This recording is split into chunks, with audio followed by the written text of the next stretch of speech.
ज्येष्ठराजं रमणां रमणत्राणं तन्नोदवीति ददातनं महागणपतये नमो नमः भद्रं कल्याणं महाददातं वन्दे गणपतं गरुडं भागं गजकानं वन्दे बालनेत्रकं महाकालनाथं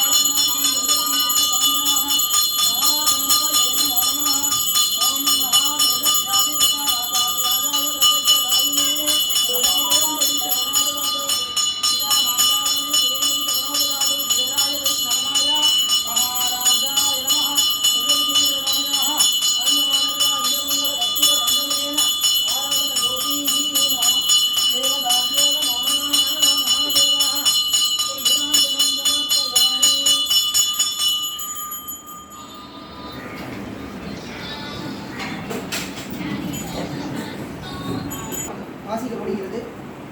விஸ்வாச வருஷத்தின் வெண்பாவானது வாசிக்கப்படுகிறது. விஸ்வாச வருடம் வெள்ளாண்மை பெருகும், பசுக்கள் மாடுகள் பசுமாடுகள் சிறந்தோங்கும், மற்றவை வாழ்வாங்கன மதங்கள் மாம்பெறும், உலகத்தின் பல்லுலகங்களில் மழை பெய்யும் என்பது வெண்பா.